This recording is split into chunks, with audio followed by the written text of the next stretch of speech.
It's already widely known that, despite being the current flavour of the month, Among Us actually released in 2018. To hear some people tell it, this game languished in obscurity for 2 years before suddenly becoming an overnight sensation.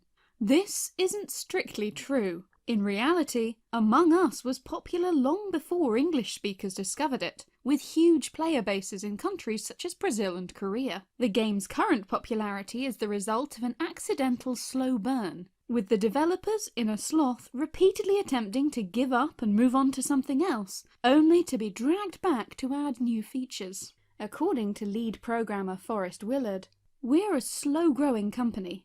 We snowball our way to the top instead of spike and tail like most Steam releases do. We stuck with Among Us a lot longer than we probably should have from a pure business standpoint. We tried to quit and should have quit several times." Created by 3 friends, Forrest Willard, Marcus Bramander, and Amy Liu, Among Us was initially a very different game. It was envisioned as an offline-only game, to be played by friends in the same geographical area. The game was free, supported by ads, and was only available on mobile.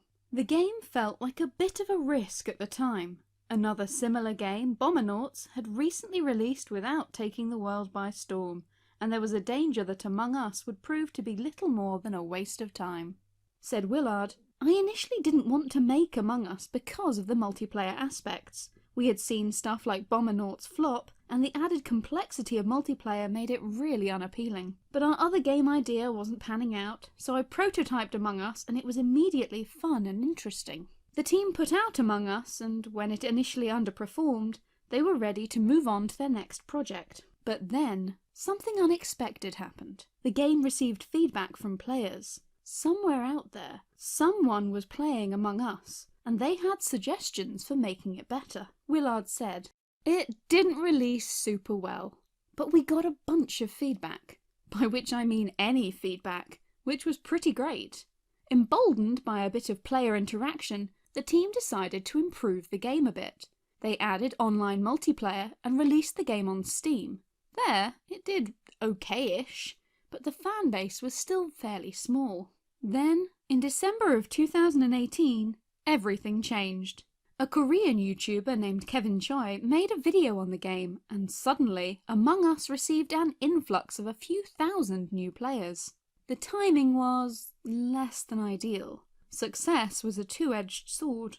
Said Willard, "At the time, we were running off like a totally free Amazon server, and it was terrible. Thousands was way too much, and so I think it was like the 5 days prior to Christmas, I was working like 14-hour days, and that was the actual crunch pressure where I felt that I had to get this fixed." You release the game and someone takes notice, and suddenly that's where your like 80-hour work weeks come in.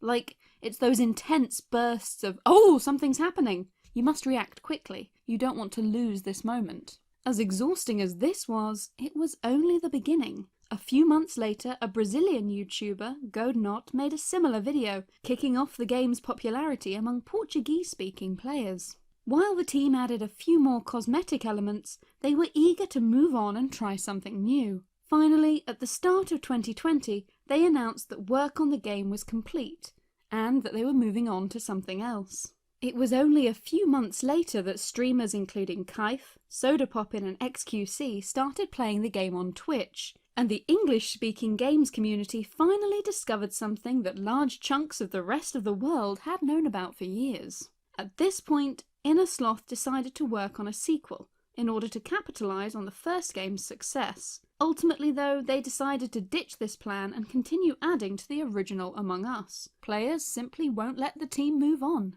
The moral of the story here is obvious. Patience is a virtue. Overnight success doesn't really exist. It can often take years of work to